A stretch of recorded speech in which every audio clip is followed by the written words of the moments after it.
don't just think about the returns. You need to think about the risk. Hey, Charlie, these people, they say if you go and take shoes from Kantamanto and you come and share it on a pam pam, right? You come and put them on track and then you ring a bell and shout, don't call me, don't call me. Oh, engine low, no shine high. Yeah, so take my 700 cedis and I go and buy 10 shoes. Okay. By the time I'm done selling the 10 shoes, I will get 3,500. If I take my 700 out, I'm having a return of 2,800. That is how investors think. If I put the money in, see the amount of money I'm getting back, the likelihood that you have a higher return on the business means that the risk is very high.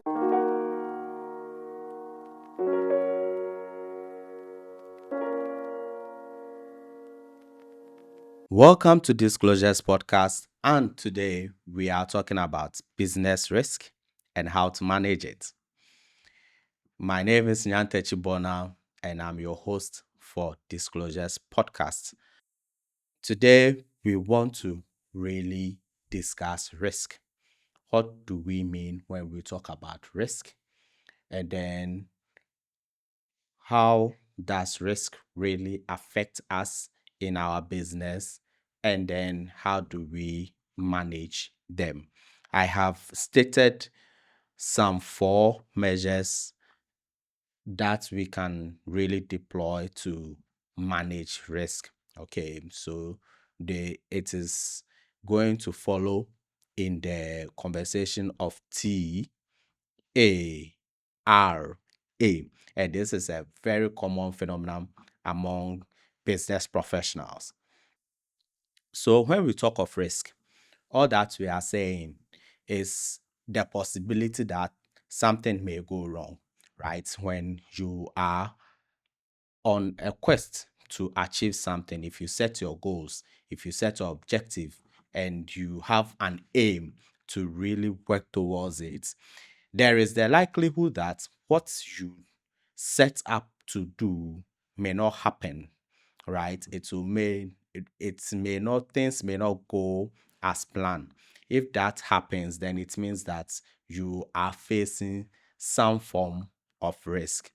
And one of the quotes that we normally hear about business risk is the higher the risks, the higher the returns. Or if your returns are higher, then it is likely that the risk is also going to be higher. So, whenever you are investing into any business venture, right? Whenever you are investing into any business venture, you are putting money into any form of business. And then the promised risk, or let's say the promised return, is so huge.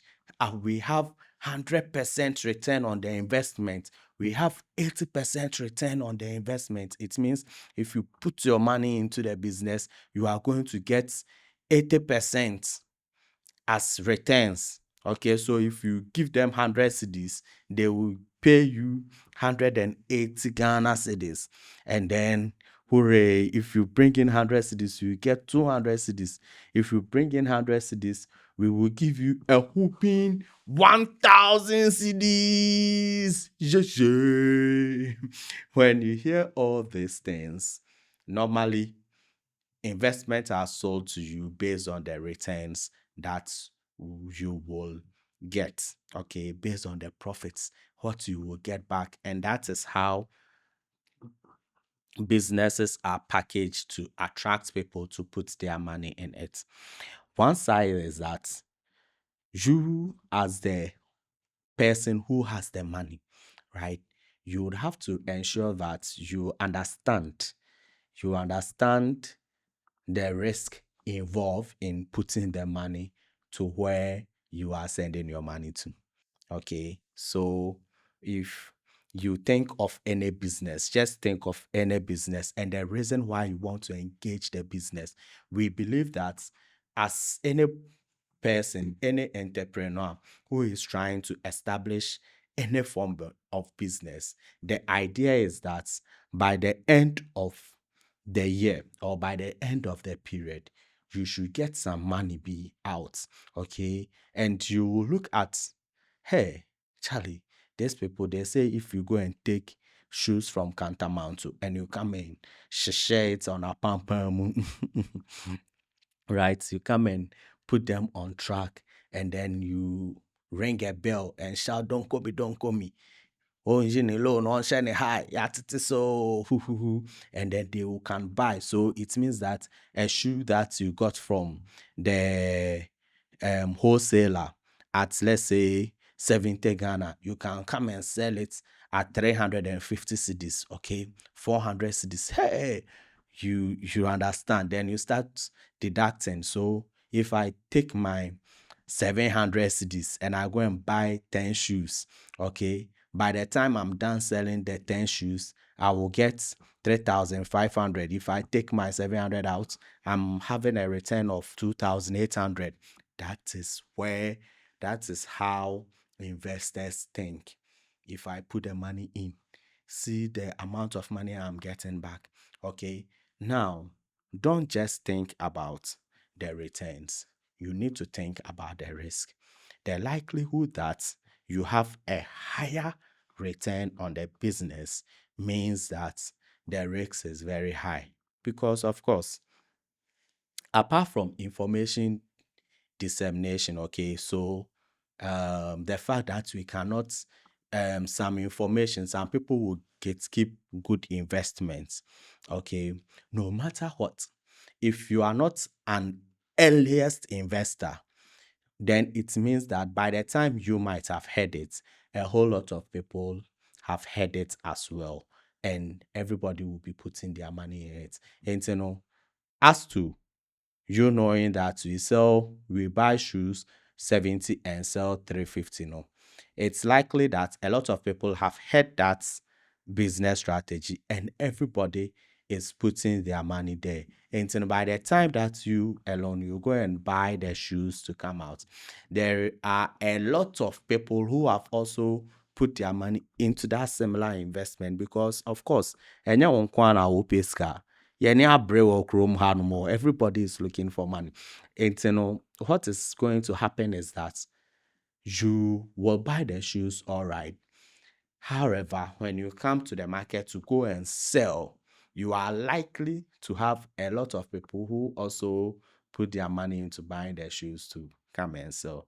And then the returns on the investment is higher.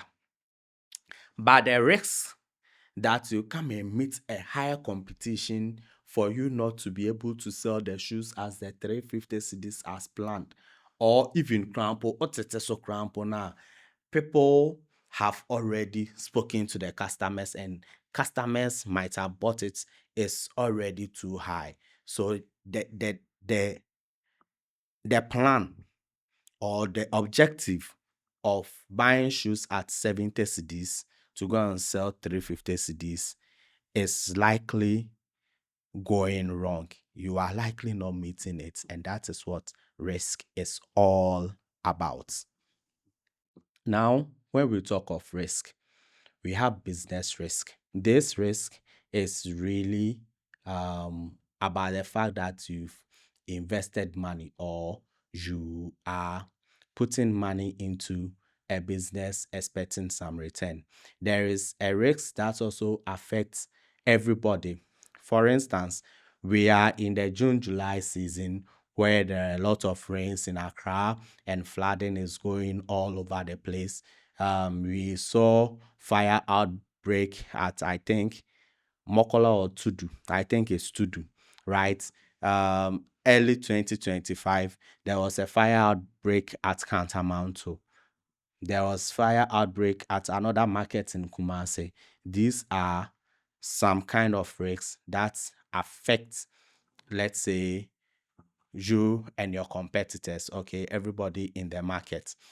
There is the kind of risk whereby you are selling by the roadside, right? And you are not required to sell there. you put up a container and all of a sudden city guards or the city authorities, AMA, TMA, KMA, Takrade MA, whatever MA, Ponkatamanso, and all those things, Ningo Pram Pram MA, they are all coming to ensure that they keep order in the city. So wherever you are building your container, they might not give you permits, or even if so you are likely to build without permits, they will come and do demolition and all those things. These are certain risks that may be um unique to the kind of business that you are doing, right? So we have strategies in ensuring that you can mitigate or reduce the risk that you are facing. One of the easiest mitigation way, one of the easiest way to reduce risk is to avoid the risk. So you can avoid the risk. And when you avoid the risk, then what you are trying to do is that you are not putting the money into an investment at all. Okay, you are not putting money into the investment at all. You don't want to do anything. I am there. I have my money. Let the money sit with me. I am not putting the money into any form of investment. Then it means that you are trying to avoid risk. Otherwise, whatever business scope or whatever business idea that you may think of, there is some iota of risk that is attached to the business that you want to do. And therefore, if you decide to avoid investment entirely, then it means that if you decide to avoid risk entirely, then it means that you are deciding not to live, because to be alive or to live also comes with a risk. All right.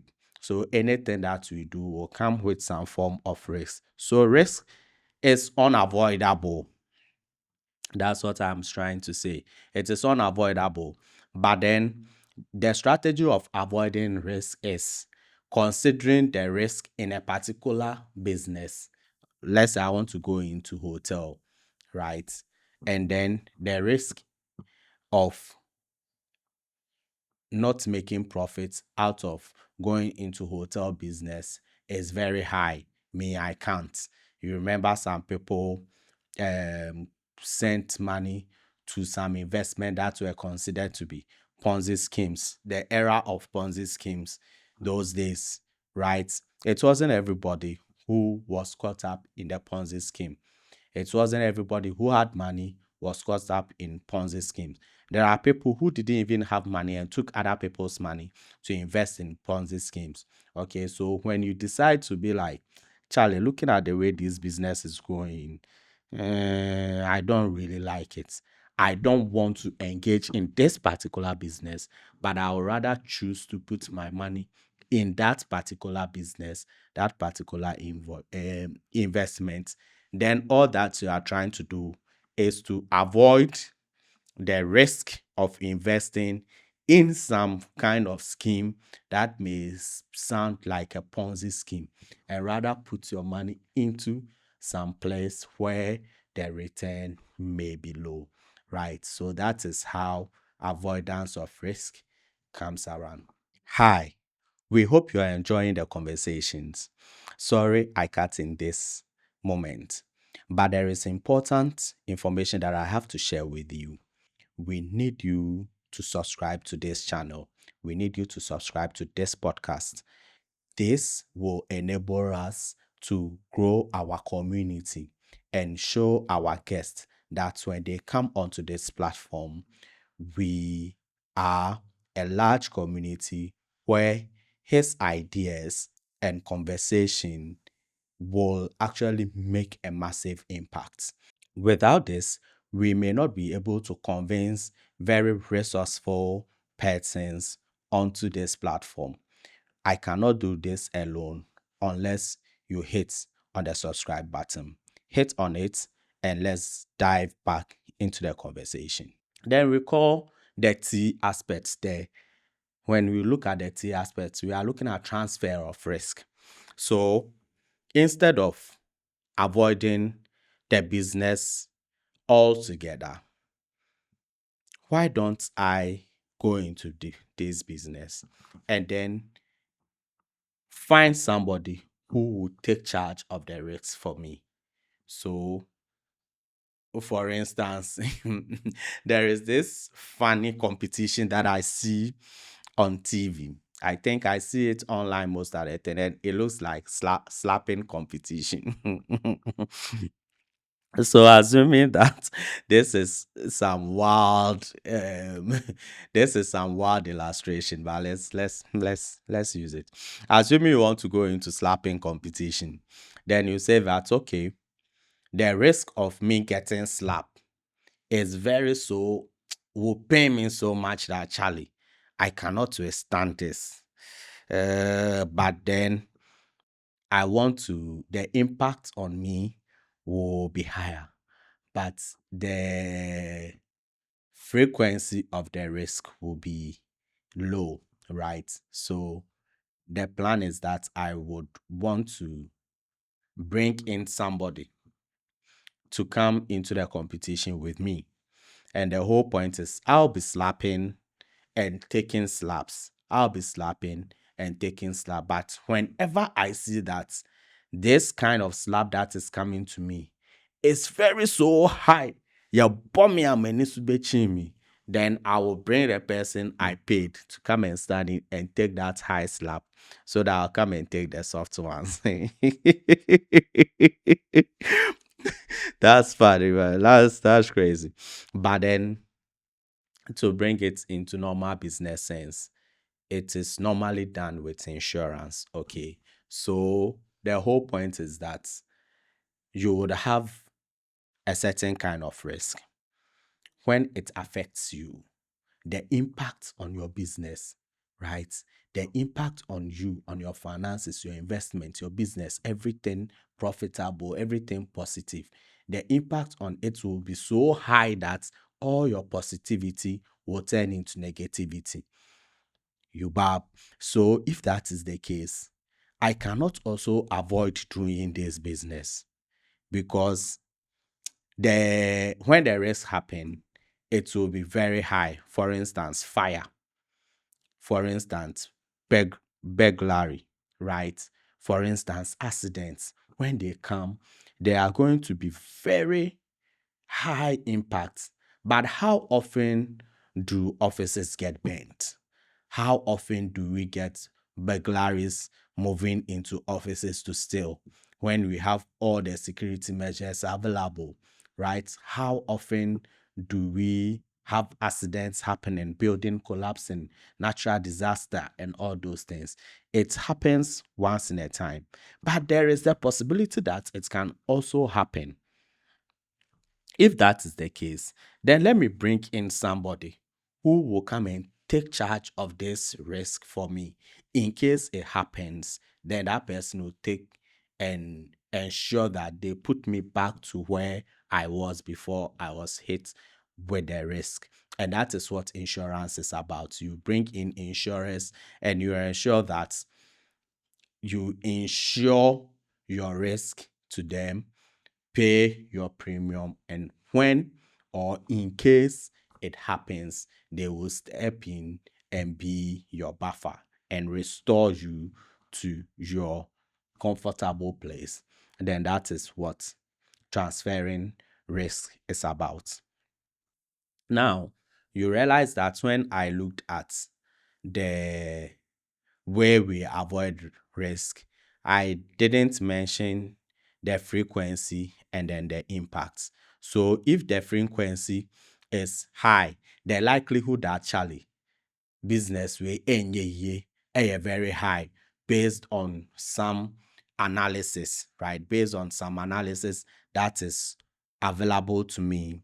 Then the point is that you are having high frequency, but then the impact is also high. Anytime it happens to you, the impact is high. And the likelihood that after happening to you today, in 3 days' time, it will happen again with a higher impact, then you have to avoid this kind of investment or this kind of venture.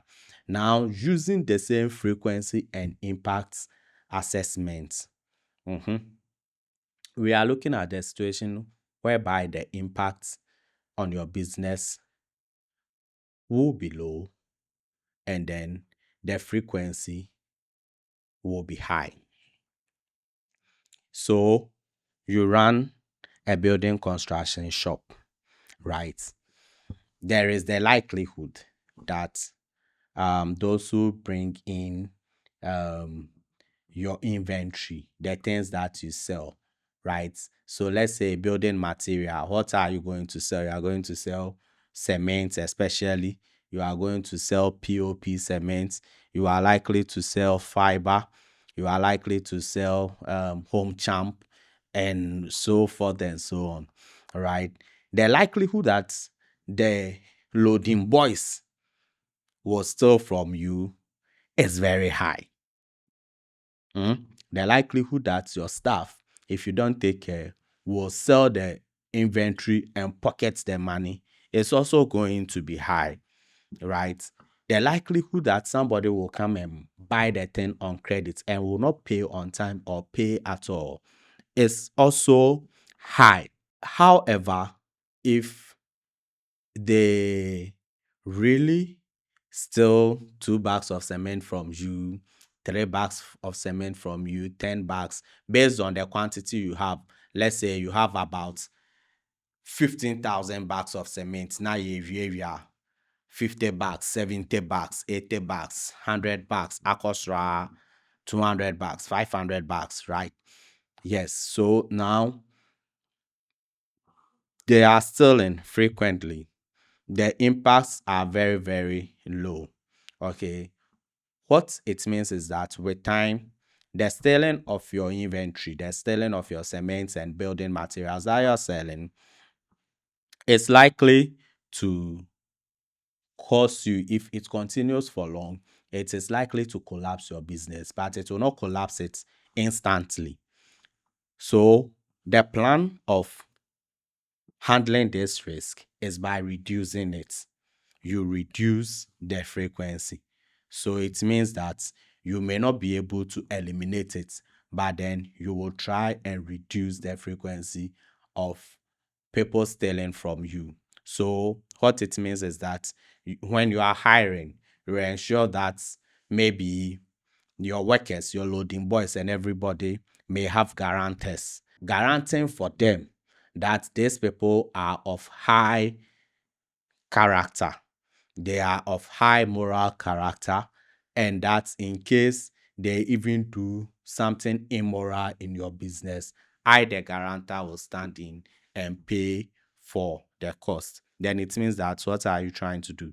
You are minimizing the risks. Now you have moved the risks away from you to ensure that the people will not steal from you. And even if they steal, somebody is there to pay for what they have stolen, right? You can put in CCTV cameras to ensure that the CCTV cameras are watching your shop.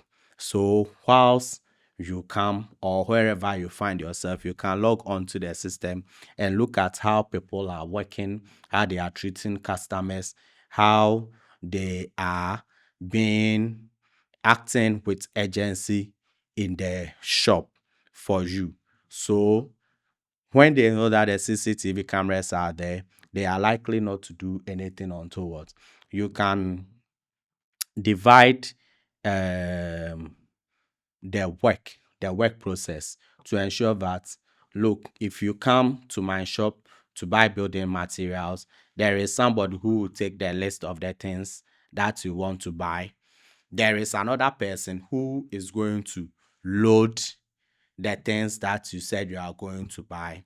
There is one person who is going to check that indeed the things that were requested for you to buy is exactly what is being sold to you. And there is somebody who is going to be at the receiving end, receiving the money and doing what? Issuing receipts to you. So when you come back, you ensure that you have realized that there are so many processes involved for somebody to actually get goods out of your warehouse to a customer. And you know, when that happens, then it means that you are trying to do what? Eliminate the risk. So even if one person is bad and the person, if you come to tell them that indeed um this gentleman came here and they said they bought um cement 15 bags, but I can see that you've recorded 10 bags. That process is likely not to happen because whilst the cement bags were sold, there is another person who checked to ensure that indeed the 15 bags that have been paid for is exactly what is being carried out. And we normally see it a lot when we go to the malls, especially the China ones, the China malls. They will ensure that they check that whilst you are walking out of the mall, the things that you have purchased, you have really received receipt for it. They will do random check to see if the things are actually the same as what you have paid for. So that is a way of reducing the risk. So what happens is that this is not really going to eliminate the risk entirely. It is likely to reduce the risk to its minimum effort, right? And then I've spoken about transfer, I've spoken about avoidance, I've spoken about reduction. Now, the last one is acceptance. Mm, mm, mm. This is really one of the most difficult aspects. But at a point, you realize that the risk is low. The frequency at which the risk will occur is low. And then, even if it does occur, the impact is also going to be low on you. Then you accept that kind of risk. So don't forget, when we were reducing the risk, the one where the frequency is high with a lower impact, we were trying to reduce the frequency. So if you reduce the frequency, of the risk from high to low, then it means that you are moving the risk from one place to an acceptable level, whereby, okay, I've sold 15,000 bags in a month, right? 15,000 bags of cement in a month. And the risk that was left for me was about, we lost about 10 bags. Okay, we lost about 10 bags. So looking at the profits that you get from your 15,000 sales of cement bags in 1 month, looking at all the expenses that you make for the sale of the 15,000, so sales selling price minus cost price, right, equals to the profit. And looking at the profits, losing 10 bags of about 800 cedis, or let's say 1,000 cedis cost there, or the I think say I can accept it. So these are risk mitigation measures. We mitigate risk by considering, first, the impact of the risk, secondly, the frequency of the risk. If the risk impact is high and then the frequency is high, then you avoid the risk. If the risk impact is high but the frequency is low, then you also transfer that risk. Then if the frequency is high with lower impact, then what you are likely to do is to reduce the frequency in order to come into the point where the frequency is low and then the impact is also low. And that is where we say that the risk has become an acceptable level, and therefore we as a business can deal with